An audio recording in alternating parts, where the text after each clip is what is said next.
नमस्कार, टिंज भारत देख रहे हैं आप और मैं हूं आपके साथ शिवा भारद्वाज। 108 एम्बुलेंस सर्विस, आपको बता दें कि हिमाचल प्रदेश में इस एम्बुलेंस सर्विस के संचालन के लिए कॉन्ट्रैक्ट एक कंपनी को दिया गया था और उस कंपनी का नाम है जीवीके। लेकिन पिछले कल यानी कि 14 जनवरी को जीवीके के साथ हिमाचल प्रदेश सरकार का वो एमओयू समाप्त हो चुका है और सरकार ने एक नई कंपनी को इसकी जगह दी है। आपको बता दें कि पशुपति डिस्ट्रीब्यूटर प्राइवेट लिमिटेड को अब इसका जिम्मा सौंपा गया है। लेकिन हिमाचल प्रदेश के एम्बुलेंस कर्मचारी इस निर्णय से खुश नहीं है। इस निर्णय के नाखुशी का कारण क्या है ये भी हम आपको बताएंगे और इस समय हिमाचल प्रदेश में कितनी एम्बुलेंस चल रही हैं इसके विषय में भी हम आपको जानकारी देंगे। आप हमारे साथ बने रहिए। लेकिन आज हमारे साथ चर्चा के लिए मौजूद हैं अध्यक्ष 102-108 कर्मचारी यूनियन हिमाचल प्रदेश पूरनचंद जी। पूरनचंद जी, सबसे पहले तो टिंज भारत में आपका बहुत बहुत स्वागत है। सरकार ने अब जीवीको को छोड़कर जो है वो मेडा स्वान को ये पूरी जिम्मेदारी सौंपी है, विरोध क्यों कर रहे हैं? देखिए, विरोध का कारण एक हो तो बताएं जी। आज तक हमारे कर्मचारी जो है कोरोना से लड़ रहे थे, मगर अब जो है अपनी नौकरी के लिए लड़ना पड़ रहा है। और नौकरी के लिए इसलिए लड़ना पड़ रहा है क्योंकि जब सरकार से हम बात किए, सरकार ने बोला कि यही लोगों को रखा जाएगा और आपका कोई भी कर्मचारी जो है बाहर नहीं जाएगा जी। आज ये समस्या उत्पन्न हो चुकी है कि हमारे कर्मचारी जो है अपनी नौकरी के लिए जो है सड़कों पे बैठे हुए हैं।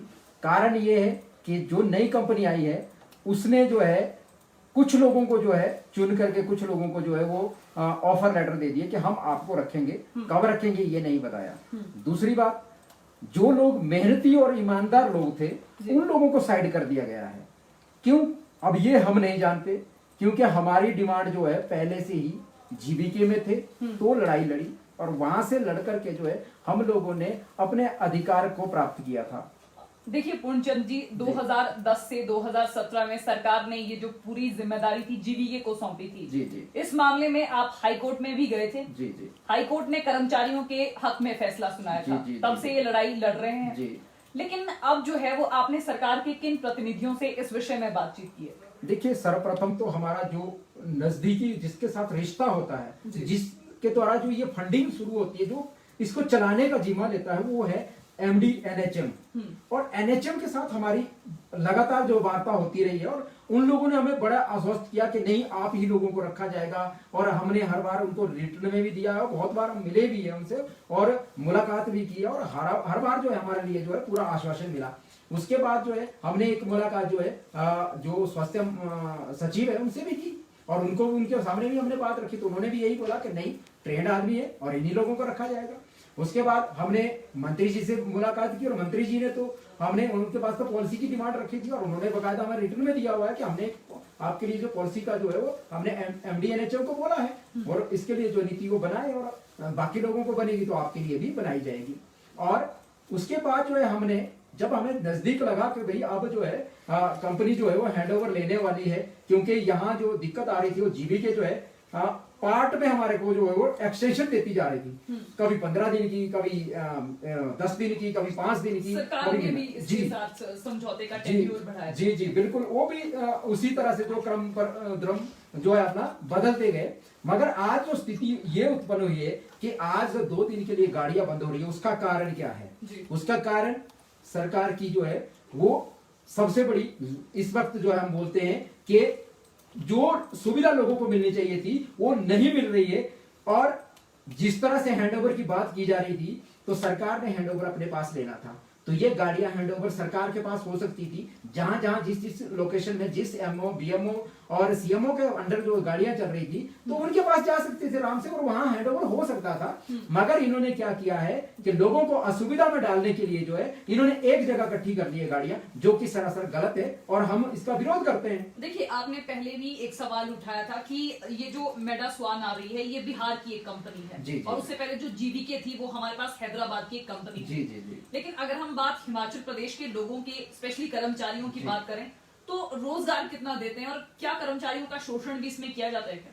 जी बिल्कुल। देखिए, जब हम एक तो बहुत ही कम वेतन में काम करते हैं और जो वेतन मिलता है वो जो जिसका जितना काम किया जाता है उसके मुताबिक नहीं मिलता है। मगर जब हम लोग जैसे कैसे काम कर रहे हैं, मगर लोग जब अपने अधिकार के लिए बात करते हैं तो उन लोगों को निकाल दिया जाता है।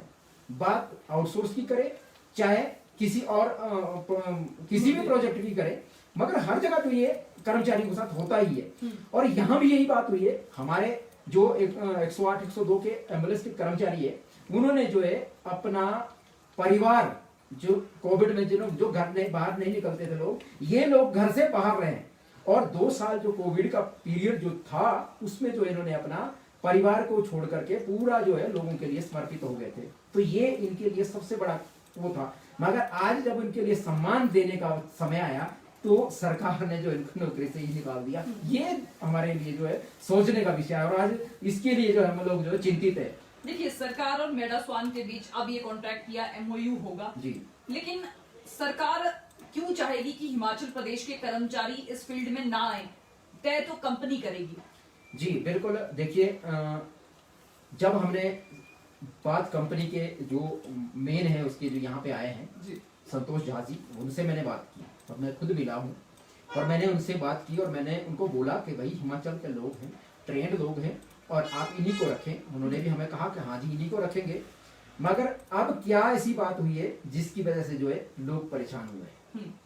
आपसे एक और भी बात समझना चाहूंगी, लोगों के हितों की आपने बात की। अब 102 और 108 एम्बुलेंस हिमाचल प्रदेश में 2 दिन नहीं चलेंगी, मरीजों को काफी नुकसान होगा, मरीजों के स्वास्थ्य के साथ भी खिलवाड़ है। इस तरह से इस चीज से कैसे टैकल करेंगे इस चीज? देखिए, हम लोगों ने जब स्ट्राइक की थी तो हमें एस्मा के नाम से डराया गया जी, और हम लोगों ने अपना जो भी है लिखित में उच्च न्यायालय को जो दिया कि हम स्ट्राइक नहीं करेंगे और हम अपने अधिकार के लिए आपके पास आए तो आप हमें अधिकार दीजिए। और वहां से जो भी हमें निर्णय मिला हम उसको आज भी इंतजार कर रहे हैं कि शायद वो आज भी मिले, मगर अभी तक नहीं मिला है। हमने कॉन्टेम्प्ट भी फाइल की थी, मगर उसके बावजूद भी कंपनी ने हमें जो चीज उच्च न्यायालय ने आदेश किए थे वो नहीं मिले। आज हम लोग जो है उस कंपनी का साथ छोड़ के चल जा रहे हैं, नई कंपनी में जा रहे हैं, ये सोच के कि नई कंपनी जो है हमारा जीवन जो है बेहतर करेंगे और हमारा जो काम है उसकी सराहना करेंगे। मगर यहाँ उल्टा हो गया है, यहाँ वो हमारे काम की सराहना नहीं कर रहे हैं और ना ही हमारे कर्मचारियों को रख रहे हैं, जो हमारे कर्मचारी राष्ट्रपति तक का पुरस्कार जिन्होंने प्राप्त किया है। बात इसमें एक और बात इसमें योग्यता की है या फिर किसी अन्य पहलू की? देखिए, अब नई कंपनी आई है, उसका कहना यह है कि हमारी मर्जी है, हमें कम उसमें मिल जाएंगे कर्मचारी तो हम आपको क्यों रखेंगे।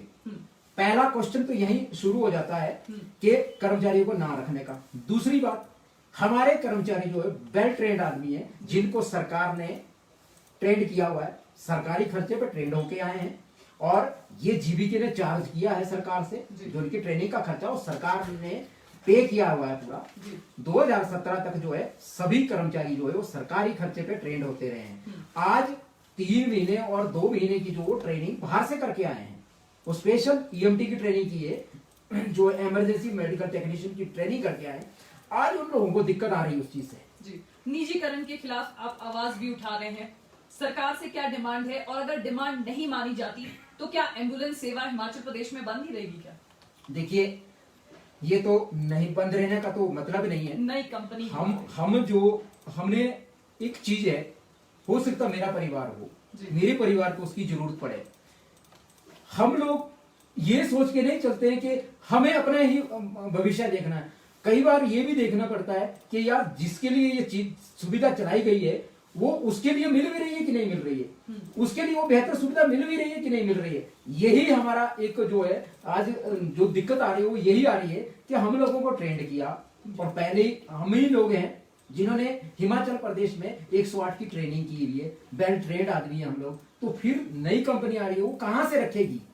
सरकार के प्रति सकारात्मक दृष्टिकोण रखते हैं कि सरकार आपके हक में फैसला सुनाएगी? देखिए, आश्वासन से तो नहीं चलता है जी, कम से कम वो दिखाना तो पड़ेगा। आज जनता देखना चाहती है और शायद सोमवार से जो है हमारे सारे कर्मचारी जो है वो सड़क पे उतर जाएंगे। क्यों? क्योंकि रोजी रोटी का सवाल है और सबसे बड़ी बात तो ये है कि लोगों ने जो है अपना जीवन तक इसमें लगाया हुआ है। लगभग 1200 जी, के करीब जी, इसमें कर्मचारी जी जी जी बिल्कुल। देखिए, तो ये हमारे साथ पूर्ण चंद जी थे। आपको हमने पहले ही बताया कि 102, 108 कर्मचारी यूनियन हिमाचल प्रदेश के अध्यक्ष भी हैं। हमने आपको पहले भी आंकड़ों के विषय में बताया था कि हिमाचल प्रदेश में इस समय 108 एम्बुलेंस बसेस हैं और 6 हमारे पास इमरजेंसी बाइक हैं। और इसके अलावा अगर हम 102 एम्बुलेंस की बात करें तो लगभग 125 के करीब हिमाचल प्रदेश में इनकी संख्या है। और एएलएस की बात करें तो लगभग 6 के करीब हमारे पास एएलएस हैं जो कि मेडिकल कॉलेज में इस समय मौजूद हैं। तो फिलहाल हिमाचल प्रदेश में अब जो है वो नई कंपनी मेडा स्वान के साथ हिमाचल प्रदेश सरकार ने इन 108 और 102 एम्बुलेंस को लेकर समझौता किया है। हिमाचल प्रदेश के लोगों को आज और कल लिए परेशानी झेलनी पड़ सकती है क्योंकि कर्मचारी चाहते हैं कि निजीकरण की तरफ जो है वो हम अग्रसर ना हो, सरकार इनकी मांग को माने और इन्हें रोजगार हिमाचल प्रदेश में प्रदान करे। तो फिलहाल ये हमने आपको हिमाचल प्रदेश में इस समय 108 और 102 एम्बुलेंस के विषय में बताया। हिमाचल प्रदेश से जुड़ी अन्य अपडेट्स के लिए भी आप लगातार टिंज भारत के साथ बने रहिए। नमस्कार।